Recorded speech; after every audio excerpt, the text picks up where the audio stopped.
ഒരു കൊടുങ്കാറ്റായി ലോക വിപണിയെ പിടിച്ചുലച്ച ഹിൻഡൻബർഗും അതിന്റെ സ്ഥാപകൻ നെതാൻ ആൻഡേഴ്സണും വീണ്ടും വാർത്തകളിൽ നിറയുകയാണ്. ന്യൂയോർക്ക് ആസ്ഥാനമായുള്ള ഇൻവെസ്റ്റ്മെന്റ് റിസർച്ച് സ്ഥാപനമാണ് ഹിൻഡൻബർഗ് റിസർച്ച്. തട്ടിപ്പുകാരായ കോർപ്പറേറ്റുകൾക്കെതിരായ ഹിൻഡൻബർഗിന്റെ അന്വേഷണാത്മക റിപ്പോർട്ടുകളും ഷോർട്ട് സെല്ലിംഗ് തന്ത്രങ്ങളും പലതവണ ലോക വിപണിയെ ഒന്നടങ്കം ആടിയുലച്ചിട്ടുണ്ട്. ഈയടുത്ത് ഹിൻഡൻബർഗ് അടച്ചുപൂട്ടുകയാണെന്ന് നെതാൻ ആൻഡേഴ്സൺ പ്രഖ്യാപിച്ചെങ്കിലും ഹിൻഡൻബർഗ് ഉയർത്തിവിട്ട കൊടുങ്കാറ്റിന്റെ അലയൊലികൾ ലോക വിപണിയിൽ ഇപ്പോഴും ആന്തോളനങ്ങൾ സൃഷ്ടിക്കാൻ പോന്നതാണ്. 2025 ജനുവരി 15 ഹിൻഡൻബർഗ് അടച്ചുപൂട്ടുന്നതായി നെതാൻ ആൻഡേഴ്സൺ പ്രഖ്യാപിച്ചപ്പോൾ വാൾസ്ട്രീറ്റ് ജേണൽ അദ്ദേഹത്തെ വാൾസ്ട്രീറ്റിന്റെ ശ്രേഷ്ഠപ്പെട്ട ഷോർട്ട് സെല്ലർ എന്നാണ് വിശേഷിപ്പിച്ചത്. അത്രമേൽ ആഗോള വിപണിയാകെ സ്വാധീനിച്ച റിപ്പോർട്ടുകളാണ് ഹിൻഡൻബർഗ് പുറത്തുവിട്ടത്. ന്യൂയോർക്ക് ആസ്ഥാനമായുള്ള ഒരു അമേരിക്കൻ മാധ്യമമാണ് വാൾസ്ട്രീറ്റ് ജേണൽ. ബിസിനസ്, ഫിനാൻസ് വാർത്തകൾക്കാണ് ഇത് കൂടുതൽ പ്രാധാന്യം നൽകുന്നത്. 2023 കണക്കനുസരിച്ച് 6,09,650 പ്രിന്റ് വരിക്കാരുള്ള വാൾസ്ട്രീറ്റ് ജേണൽ അച്ചടി സർക്കുലേഷൻ പ്രകാരം യുണൈറ്റഡ് സ്റ്റേറ്റ്സിലെ ഏറ്റവും വലിയ പത്രമാണ്. ഡിജിറ്റൽ സബ്സ്ക്രൈബർമാരുടെ എണ്ണത്തിൽ ന്യൂയോർക്ക് ടൈംസിനു ശേഷം US-ലെ രണ്ടാമത്തെ മാധ്യമമായതിന് 3.17 ദശലക്ഷം ഡിജിറ്റൽ സബ്സ്ക്രൈബർമാരുണ്ട്. 39 പുലിസ്റ്റർ സമ്മാനങ്ങൾ നേടിയിട്ടുണ്ടെന്നതിനെ വാൾസ്ട്രീറ്റ് ജേണലിന്റെ പെരുമ അടയാളപ്പെടുത്തുന്നതാണ്. പത്രപ്രവർത്തനം, സാഹിത്യം, സംഗീതരചന തുടങ്ങിയ മേഖലകളിലെ നേട്ടത്തിന് നൽകപ്പെടുന്ന ലോക പ്രശസ്തമായ പുരസ്കാരമാണ് പുലിസ്റ്റർ. ലോകത്തിലെ ഏറ്റവും ഉന്നതരും അതേസമയം തട്ടിപ്പുകാരുമായ കോർപ്പറേറ്റുകൾക്കെതിരെ ഹിൻഡൻബർഗ് പുറത്തു കൊണ്ടുവന്ന അതിശക്തമായ അന്വേഷണ റിപ്പോർട്ടുകൾ വിപണിയിലുണ്ടാക്കിയ സ്വാധീനം ചില്ലറയല്ല. ഹിൻഡൻബർഗിന്റെ റിപ്പോർട്ടിൽ ഇന്ത്യൻ വ്യവസായി ഗൗതം അദാനിക്ക് ഒറ്റയടിക്ക് 12.4 ലക്ഷം കോടിയുടെ നഷ്ടമുണ്ടായെന്ന കണക്ക് മാത്രം മതി ഹിൻഡൻബർഗ് റിപ്പോർട്ടുകൾ ആഗോള വിപണിയെ എത്രമാത്രം സ്വാധീനിച്ചുവെന്ന് മനസ്സിലാക്കാൻ. അദാനിക്കെതിരെ ഹിൻഡൻബർഗ് പുറത്തുവിട്ട വിവരങ്ങൾ 100% കൃത്യമാണെന്ന് അതിൽ ഉറച്ചു നിൽക്കുന്നെന്നും കഴിഞ്ഞ ദിവസം നെതാൻ ആൻഡേഴ്സൺ പറഞ്ഞതും ഹിൻഡൻബർഗ് റിപ്പോർട്ടുകൾക്ക് പിന്നാലെ തകർന്നടിഞ്ഞ പ്രമുഖ ഇലക്ട്രിക് ട്രക്ക് നിർമ്മാണ കമ്പനിയായ നിക്കോള പാപ്പരത്ത അപേക്ഷ നൽകിയതുമാണ് ഹിൻഡൻബർഗിനെയും ആൻഡേഴ്സണെയും ഒക്കെ വീണ്ടും ആഗോള ശ്രദ്ധയിലേക്ക് കൊണ്ടുവരുന്നത്.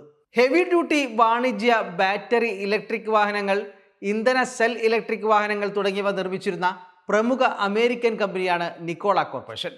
പ്രകൃതിവാതക ഇന്ധനമുള്ള ടർബൈൻ ഇലക്ട്രിക് സെമി ട്രക്ക് ഉൾപ്പെടെ 2016 മുതൽ 2020 വരെ നിരവധി വാഹനങ്ങളാണ് കമ്പനി അവതരിപ്പിച്ചത്. $30 ബില്യൺ വിപണി മൂല്യവുമായി ഫോർഡ് മോട്ടോർ കമ്പനിയെ ഉൾപ്പെടെ മറികടന്ന നിക്കോള കോർപ്പറേഷനെതിരെ 2020 ഹിൻഡൻബർഗ് പുറത്തുവിട്ട ഗുരുതര വെളിപ്പെടുത്തലുകളാണ് കമ്പനിയെ പാപ്പരത്തത്തിലേക്ക് നയിച്ചത്. നിക്കോളക്കെതിരെ 2020 സെപ്റ്റംബറിലാണ് ഹിൻഡൻബർഗ് തങ്ങളുടെ അന്വേഷണാത്മക റിപ്പോർട്ട് പുറത്തുവിട്ടത്. നിക്കോള കോർപ്പറേഷനും സ്ഥാപകനായ ട്രേവർ മിൽട്ടനും കള്ളവിവരങ്ങൾ പ്രചരിപ്പിച്ചുവെന്ന് ഹിൻഡൻബർഗ് തെളിവുകൾ നിരത്തി സമർത്ഥിച്ചു.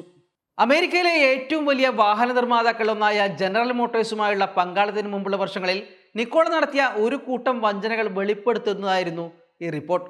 കമ്പനിയുടെ മുൻ ജീവനക്കാരുടെയും നിയമവിരുദ്ധമായ കാര്യങ്ങൾ സംഭവിക്കുന്നെന്ന് അധികാരികൾക്ക് വിവരം നൽകുന്ന വിസിൽ ബ്ലോവർമാരുടെയും സഹായത്തോടെയാണ് റിപ്പോർട്ട് തയ്യാറാക്കിയത്.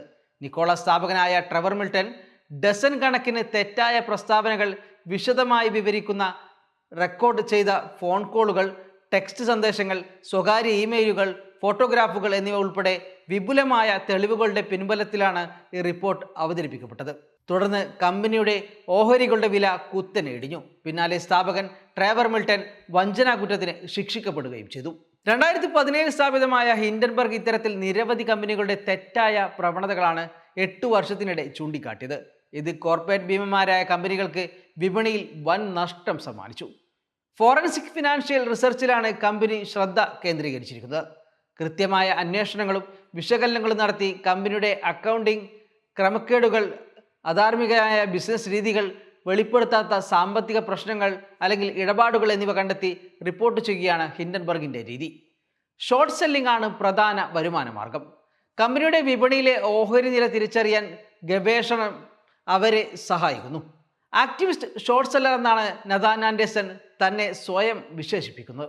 ഒരു ഓഹരി, വസ്തു അല്ലെങ്കിൽ മറ്റ് നിക്ഷേപ മാർഗങ്ങൾ ഇപ്പോഴത്തെ വിലയിൽ വിറ്റ് ഭാവിയിൽ അതിൻ്റെ വില കുറയുമ്പോൾ തിരികെ വാങ്ങുന്ന നിക്ഷേപ രീതിയാണ് ഷോർട്ട് സെല്ലിംഗ്. ഷോർട്ട് സെല്ലർ എന്നത് ഇതുപയോഗിച്ച് ലാഭം കണ്ടെത്തുന്ന നിക്ഷേപകനെയാണ് സൂചിപ്പിക്കുന്നത്. ഷോർട്ട് സെല്ലർ കമ്പനികളുടെ കൃത്യമായ വിവരങ്ങൾ പഠിച്ചാണ് മാർക്കറ്റിൽ ഇടപെടുന്നത്. ഇത് ആൻഡേഴ്സന് തട്ടിപ്പുകാരെക്കുറിച്ച് കൃത്യമായ വിവരങ്ങൾ നൽകുന്നതിന് സഹായിക്കുന്നു. ഈ വിവരങ്ങൾ പങ്കുവച്ച് കമ്പനികളുടെ കള്ളത്തരങ്ങൾ ആൻഡേഴ്സൺ പൊളിച്ചെടുക്കുകയും ചെയ്തു. ഓഹരി വിപണി എന്നാൽ വെറും താഴ്ന്ന വിലക്ക് വാങ്ങുകയും ഉയർന്ന വിലക്ക് വിൽക്കുകയും ചെയ്യുന്നത് മാത്രമല്ലെന്ന് തെളിയിക്കുകയാണ് ഷോർട്ട് സെല്ലിംഗ്. ഉയർന്ന വിലക്ക് വിൽക്കുകയും കുറഞ്ഞ വിലക്ക് വാങ്ങുകയും ചെയ്യുന്നു എന്നതാണ് ഷോർട്ട് സെല്ലിങ്ങിന്റെ രീതി. ഷോർട്ടിംഗ് അല്ലെങ്കിൽ ഷോർട്ട് ഗോയിങ് എന്നറിയപ്പെടുന്ന ഈ തന്ത്രം പലപ്പോഴും വിവാദപരമായ രീതി സ്റ്റോക്കിനെ ഇടിവിൽ നിന്ന് വ്യാപാരികൾക്ക് ലാഭം നേടാൻ അനുവദിക്കുന്നതാണ്. എന്നാൽ വലിയ നേട്ടങ്ങൾക്കൊപ്പം വിനാശകരമായ നഷ്ടങ്ങൾക്കും സാധ്യതയുള്ള അപകടകരമായ ബിസിനസ് രീതിയാണിത്. അതിനാൽ പരിചയസമ്പന്നരായ നിക്ഷേപകർക്ക് മാത്രമേ ഇത് ചെയ്യാൻ കഴിയൂ. അല്ലാത്തവർ ഇത് ചെയ്താൽ പെട്ടുപോകുമെന്ന കാര്യത്തിൽ ഒരു തർക്കവുമില്ല. സാധാരണഗതിയിൽ ഒരു നിക്ഷേപകൻ തൻ്റെ കൈവശമില്ലാത്ത ഓഹരികൾ ഒരു വ്യാപാര സമയത്ത് വിൽക്കുമ്പോഴാണ് ഷോർട്ട് സെല്ലിംഗ് സംഭവിക്കുന്നത്.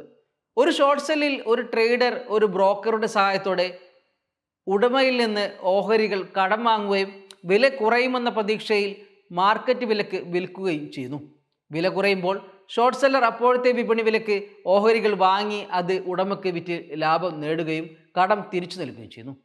ദീർഘകാല ഓഹരി നിക്ഷേപകർ ഭാവിയിൽ വിലക്കയറ്റം പ്രതീക്ഷിച്ച് ഓഹരികൾ വാങ്ങുമ്പോൾ ഷോർട്ട് സെല്ലർമാർ വില സാഹചര്യം കണക്കാക്കുകയും വിലയിടിവിൽ നിന്നുള്ള ലാഭം നേടുകയും ചെയ്യുന്നു എന്നതാണ് പ്രത്യേകത. ഉദാഹരണത്തിന് ഒരു ഷോർട്ട് സെല്ലർ ഇപ്പോഴത്തെ വിപണിയിൽ 100 രൂപ വിലയുള്ള ഓഹരി അതിൻ്റെ വില കുറയുമെന്ന പ്രതീക്ഷയിൽ കടം വാങ്ങി വിൽപ്പന നടത്തുന്നു.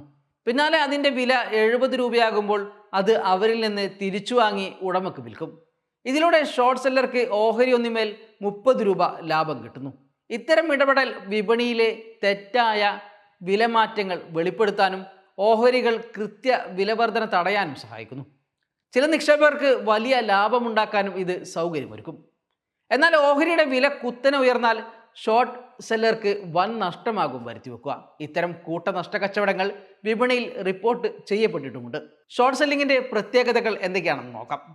ഷോർട്ട് സെല്ലിങ്ങിലെ വിൽപ്പനക്കാരന് താൻ വിൽക്കുന്ന ഓഹരികൾ സ്വന്തമായിരിക്കില്ല, അവ മറ്റൊരു ഉടമയിൽ നിന്ന് കടമെടുത്തതായിരിക്കും.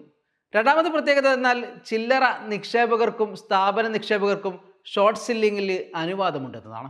മൂന്നാമത്തെ പ്രത്യേകത ഷോർട്ട് സെല്ലിംഗ് ഊഹക്കച്ചവടത്തെ അടിസ്ഥാനമാക്കിയുള്ളതാണ്.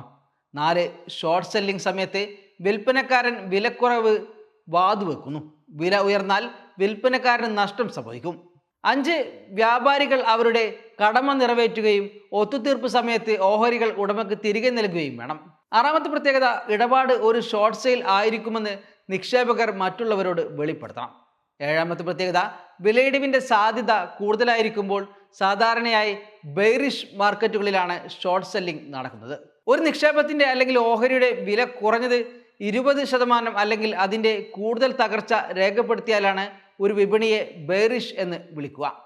ഷോർട്ട് സെല്ലിംഗ് വളരെ അപകടകരമാണെങ്കിലും വിപണിയിലെ അഴിമതി തുറന്നു കാണിക്കാനും പുകമറ നീക്കാനും സഹായിക്കുന്ന നിക്ഷേപ രീതിയാണിത്. അമിതമായി വിലമതിക്കപ്പെടുന്ന കമ്പനികളെ തുറന്നു കാട്ടാൻ ഇത് ഷോർട്ട് സെല്ലർക്ക് അവസരമൊരുക്കുന്നുണ്ട്. വിപണിയുടെ കാര്യക്ഷമത മെച്ചപ്പെടുത്താൻ ഇത് വഴിയൊരുക്കുമെന്നതും എടുത്തു പറയേണ്ട വസ്തുതയാണ്. ഇത്തരത്തിൽ കാര്യങ്ങൾ പഠിച്ച് ഷോർട്ട് സെല്ലിങ്ങിലൂടെ ലാഭമുണ്ടാക്കി അത് പ്രവർത്തന മൂലധനമാക്കി മാറ്റിയ ആൻഡേഴ്സൺ കോർപ്പറേറ്റ് കമ്പനി ഓഹരികളുടെ യഥാർത്ഥ വിപണി മൂല്യം നിക്ഷേപകർക്ക് മനസ്സിലാക്കി കൊടുത്തു. ഇത് തെറ്റായ പരസ്യങ്ങളിലൂടെയും മറ്റും പല കമ്പനികളും ഉണ്ടാക്കിയെടുത്ത മുഖംമൂടികൾ തച്ചുടച്ചു. പിന്നാലെ സർക്കാർ അന്വേഷണങ്ങൾ കൂടി വന്നതോടെ ഇത്തരത്തിലുള്ള പല കമ്പനികൾക്കും പരാജയം സമ്മതിക്കേണ്ടി വരികയും ചെയ്തു. അദാനിയെ രക്ഷിച്ചെടുക്കാൻ സുഹൃത്തിൻ്റെ സർക്കാരില്ലായിരുന്നെങ്കിൽ ഒരുപക്ഷെ അവരുടെ പരിണിതിയും ഭീകരമാകുമായിരുന്നു എന്ന് തന്നെ വേണം നമുക്ക് കരുതാൻ. Waytonikah.com, the exclusive Muslim matrimonial site.